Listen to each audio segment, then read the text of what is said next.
While I make every effort to broadcast correct information, I'm also still learning. I will double check all my facts, but realize that healthcare is a constantly changing science and art. One doctor or healthcare provider may have a different way of doing things from another. I welcome any comments, suggestions, or correction of errors. I take no money from supplement or device companies. By listening to this podcast or reading this blog, you agree not to use this podcast or blog as medical advice or to treat any medical condition in either yourself or others, including but not limited to patients that you are treating. Consult your healthcare provider for any medical issues that you may be having. This entire disclaimer also applies to any guests or contributors to the podcast or the website. Under no circumstances shall any guests or contributors to the podcast or blog or any employees, associates, or affiliates of the Boss Body podcast be responsible for damages arising from use of the podcast or the blog. This blog or podcast should not be used in any legal capacity whatsoever, including but not limited to establishing the standard of care in a legal sense or as a basis for expert witness testimony. No guarantee is given regarding the accuracy of any statements or opinions made on the podcast or the blog. What's up, guys? It's Dr. Tim Jackson with another episode of the Boss Body Podcast. Today, we're going to switch it up a little bit. I have Miss Holly Bertone. Holly is a #1 Amazon bestselling author, host of the Gratitude Builds Fortitude podcast, sought-after speaker, and gratitude and mindset coach. Holly spent 25 years rising through the ranks of consulting and federal government service before a breast cancer and autoimmune diagnosis created an opportunity to shift her passion and purpose. These days, she's known as the transformational mindset coach who turns the grumpy warriors into grateful warriors. Holly has been featured on over 200 TV and radio segments, articles, podcasts, summits, and on stage. Welcome to the show, Holly. Thanks so much, Dr. Tim. Thanks so much for having me here. Absolutely. So you and I have known each other for a while. I Long spoke on one time. of your summits. Yeah. And you're always putting out a ton of content, a ton of great content. Tell us a little bit about, because you have a pretty incredible journey and you basically hit rock bottom, 3 times or more. Because that's what Tell us a little bit. overachievers do. That's right. That's right. We keep pushing the envelope. Can you share a little bit more about that? Yeah, absolutely. And I always like to start my journey before I got sick, just to contrast creates clarity. And I think it kind of sets the stage. So I was a chief of staff for one of those 3-letter federal government agencies they make TV shows about. So it was a pretty high stress management position. I was racing Xterra races, the off-road triathlons and mountain bike racing and rock climbing and Muay Thai lessons and traveling all over and drinking margaritas with my girlfriends. And that's what I thought was like the perfect life. I was living in sin with my boyfriend. And I mean, just, having what I thought was the perfect life. And on my 39th birthday, I was diagnosed with breast cancer. The doctor called and I picked up the phone. I had gone through all of the tests. So I knew, right? Just deep down, But when you hear those words, you pick up the phone, you see that caller ID. I picked up the phone and he said, I'm calling to let you know you have breast cancer, but don't worry, it's the good kind. You need to find a surgeon. Good luck. I'm like, what just happened? And everything stops at that point, and life becomes before cancer and after cancer. And yes, I was ER/PR positive, HER2 negative with a 4-centimeter tumor, but not the good kind of cancer. I would call it small. I would call it lazy, but there's no cancer. That's the good kind. Right. But I went through surgery, chemo, and radiation. And after my treatment ended, I was still sick. And my doctors kept saying, oh, you've been through a lot, and especially with chemo, your body's really run down. It's going to take a while to recover. And I said, you know what? All those girls in support group, they're out there running those pink ribbon 5K races. I can't get out of bed. Something is wrong with me.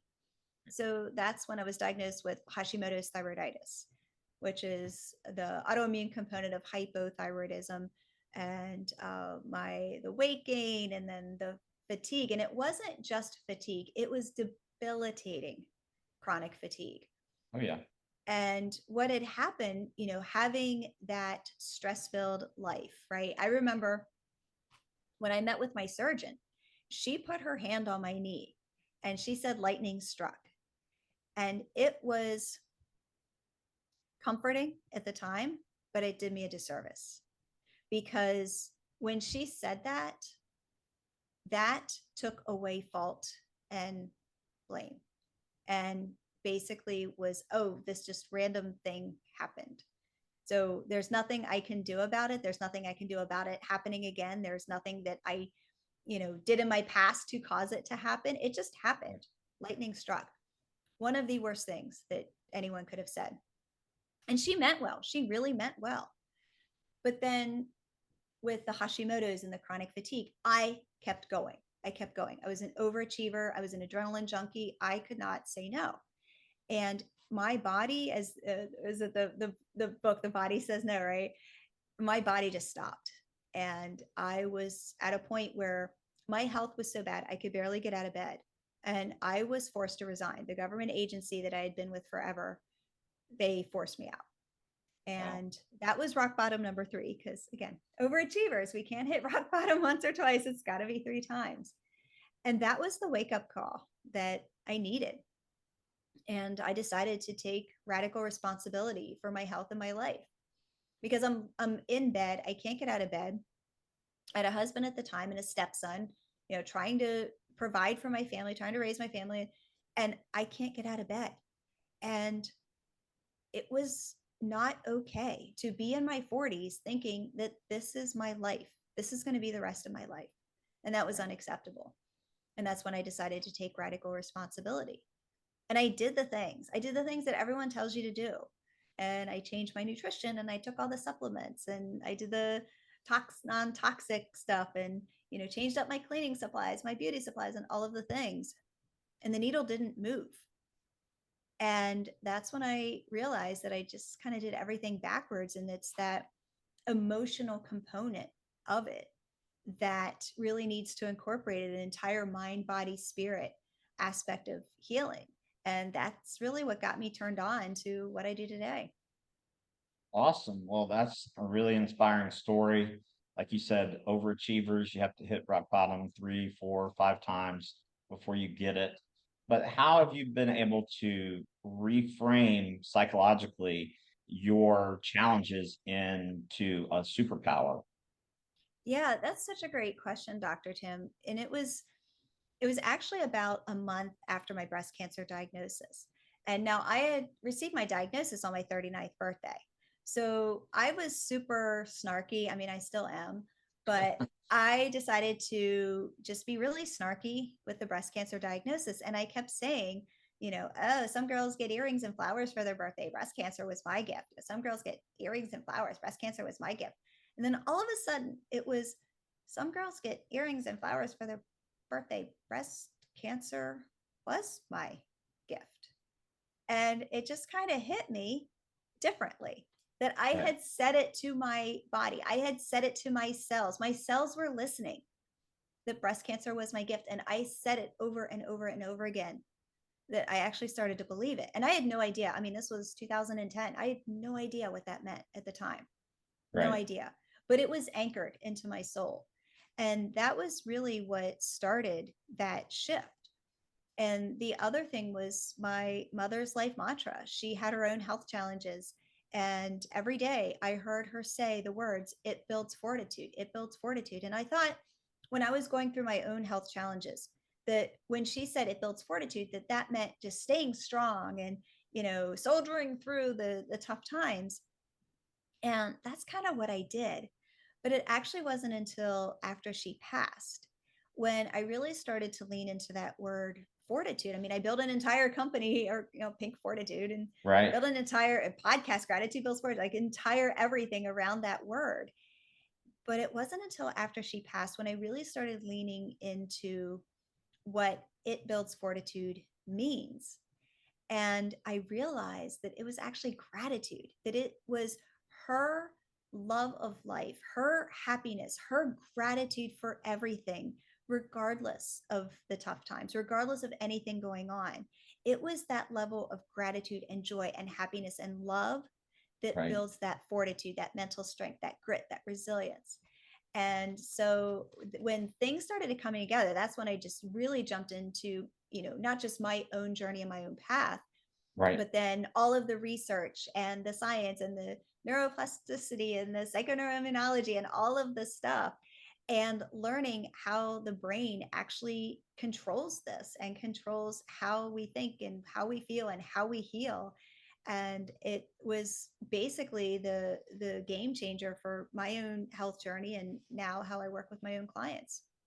And do you serve mostly women going through health challenges? Mostly women. I do have several men, but yeah, mostly women. Okay. And what would you say, in your opinion, is the biggest misconception regarding gratitude, and why do most people get it wrong? That is another great question. The biggest misconception, because this is how I learned gratitude, and I think how 99.9% of us figure it out, is that they, and I'm saying in air quotes, they tell you, the experts say, oh, make a list of three things. Everyone tells you, oh, make a list of three things, right? It's just what we know and what we hear. It's like, okay, I made my list of three things. Maybe it's five things, maybe it's 10 things, but I made the list and I'm grateful in the moment because positive, negative thoughts can't occupy the same space. I might be grateful in the moment, but it doesn't last, right? You can make that list of three things in the morning and then, get stuck behind some traffic and are late for work and spill your coffee, and your boss comes in, and the next thing you know, you're, screaming and you're spinning out of control. Like, that's not how gratitude works. That's a list. That's not gratitude. And so many people think that that's what it is. And when it's just a list, that's all that it is. It's just a list. But gratitude is actually when your body has that stress, that inflammation, you're in the sympathetic and the fight, flight, or freeze, and you have that disease state, right? Mhm. You're and I always like to call it stuck. I always said my body felt stuck, like nothing can move. And it was because of all the inflammation and because of all of the stress. And gratitude actually helps to reduce that stress.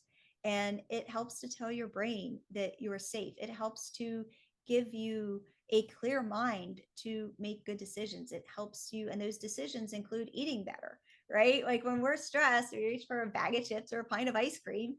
But Right. when we have a clearer head, we make better decisions, including better decisions for our health. So gratitude really is at the top of the food chain to make those good choices for our health, to help to reduce that stress state and reduce that inflammation, and to switch on the parasympathetic so that you can rest and digest. And it really sets your body up so that it can heal. And it's Yeah. I almost call it like the conductor, right? Like you've got all the instruments of the orchestra lined up. You've got your nutrition and your sleep and your movement and your supplements and your detoxing and your everything that you do to achieve better health. But if that stress is still there, all of those instruments are lined up ready to do their thing, but they can't, Mhm. right? They need Right. the conductor. Right. So something like gratitude can be that conductor so that those instruments start to work together to create that healthier state in your body. Yeah, I've seen research papers showing that gratitude raises DHEA sulfate, lowers cortisol. So right there, you're in more of an anabolic, not has nothing to do with anabolic steroids, but just for the listeners. But it's a repair state, it's the rest and digest state. And so right there, you have some hormonal changes that take place within a few minutes. And so what you're saying in terms of making a list of 9 or 10 things, instead of doing that, what if someone's brand new to gratitude, what do you have them start working on? I actually like to take my gratitude from a personality based perspective because and I like to say, like, if you have kids, right, you always kind of say meet your kids where they're at, right? So I always like to say meet gratitude where gratitude's at, and let gratitude meet you where you're at, because you're going to be at a different place. on any given day. I mean, the other day I was in such a bad mood. I didn't even want to be grateful. And I'm like, you know what? It's okay. I'm a gratitude coach, and it's okay for me to not want to be grateful, because that's a Right. human experience. That's a human emotion, right? Right. So I always like to say to meet gratitude where it's at and let it meet you where you're at.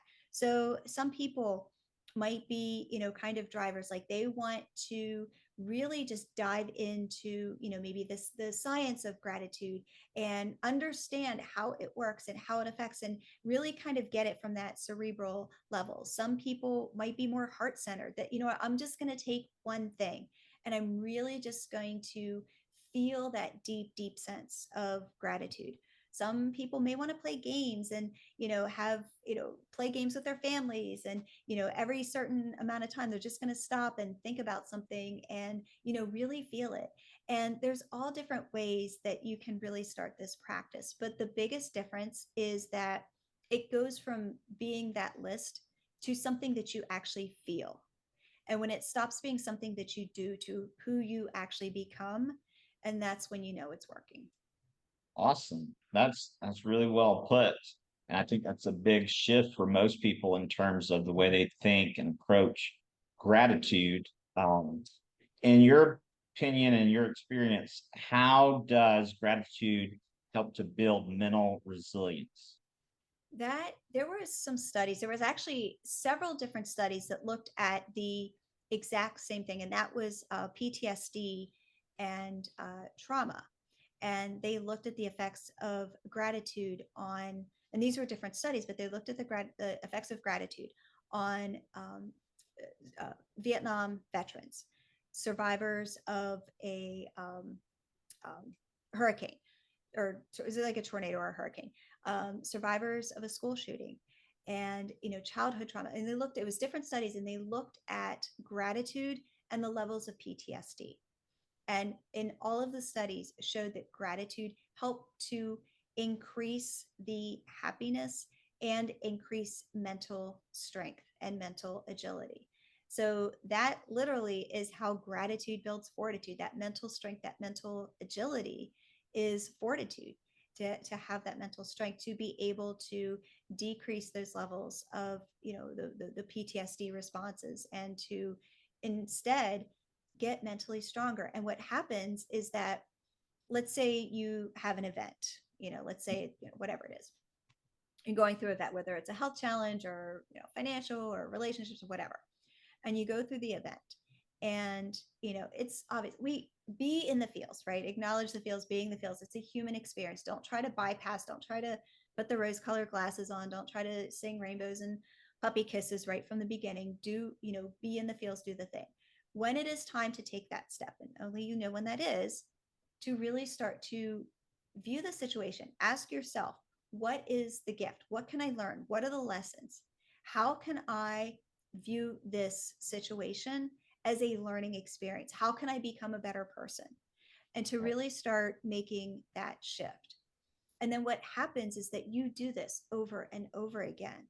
Every single time something doesn't go your way, it could be something small, it could be something big, right? And you ask yourself, like, you're in the checkout line, and you strategically pick the line, right? And you're like, okay, I'm going to go in this line. And then that line, the person in front of you has just this epic failure with whatever. And all the other lines are now, everyone's through and everyone's through, right? That even Right. something as simple as that. And you implement this philosophy, right? And you start thinking that way, you start making that shift.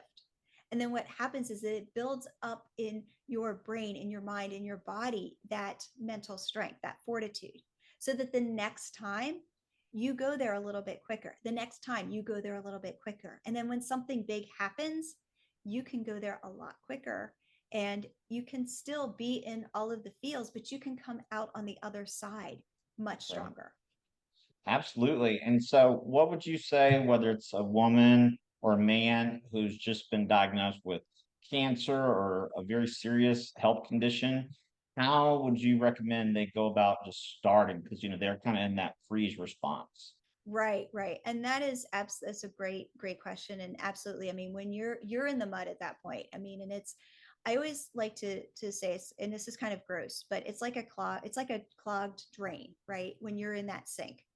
And that diagnosis, that initial diagnosis, is such a shock to the system.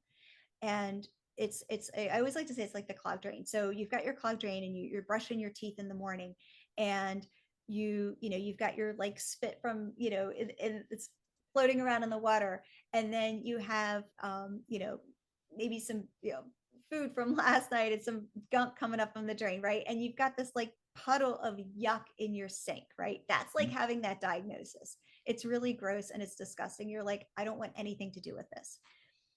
But gratitude can help you to clear that sludge, right? It helps you to make things unstuck and helps to give you clearer pathways. So even if you can think about it from the perspective of, and like I said, take all the time you need to process, to be in the fields, to do the things, right? To experience a very human emotion and feel those emotions as strong as you can. But even to start thinking about it from a cerebral perspective that, hey, you know what? I'm going through this thing and my brain is not in a state where it's going to make good decisions. So even if it is just from that perspective of how can I help my brain to make better decisions? How can I clear some of this sludge so that I can make better decisions for my care? Even if it's just for that, you want to make the best decisions for your care, right? So even just thinking from it that perspective, it's impossible to go from I was just diagnosed with this horrible disease to, oh yay, it's a gift, right? That you don't, it's impossible. So It's a continuum, right? Right.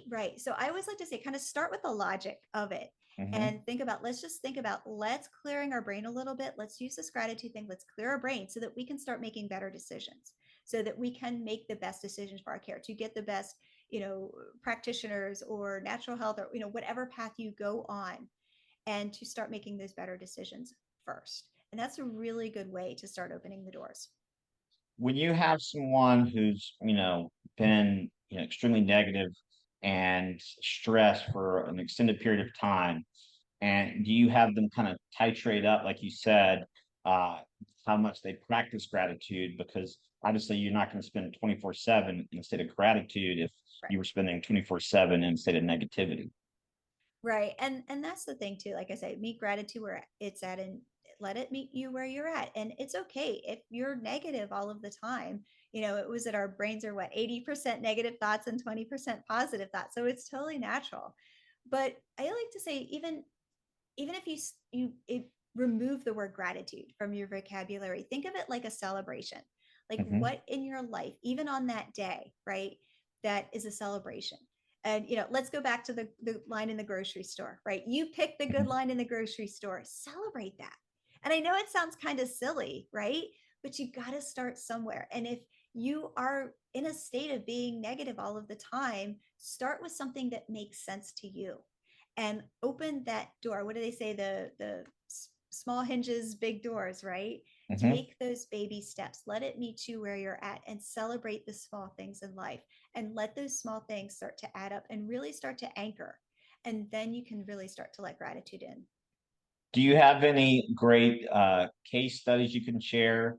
People who've gone through something traumatic, whether it's a tornado, a hurricane, or health diagnoses, who practice gratitude and they've seen tremendous changes in the needle move, so to speak. I would say probably my favorite case study is it was in the first 30 days. She went from never leaving her house because of health challenges and I think some anxiety and things like that, to taking walks, short walks, but walks outside. And that was huge, from not being able to physically go outside. And then you have the whole outside component. You've got your vitamin D and your nature and, all of the things that just really started to add up. So not to play favorites, but I think that one is probably the one that stands out. Awesome. And so I'm going to have Marcel post all your links, but what's the easiest way to get in touch with you? Yeah. So the easiest way, you're listening to this podcast, and I would say just jump on over to the Gratitude Builds Fortitude podcast on whatever platform you're on and check out the latest episodes. Say hello there. And also Instagram is a great way to connect as well, holly.bertone. And yeah, and then the website, and yeah, all the things. Awesome. Well, thank you so much for the work that you're doing and the message that you're spreading. And hopefully we can have you back on in the future. Yeah, thank you so much, Dr. Tim. I appreciate it. All right. Thank you.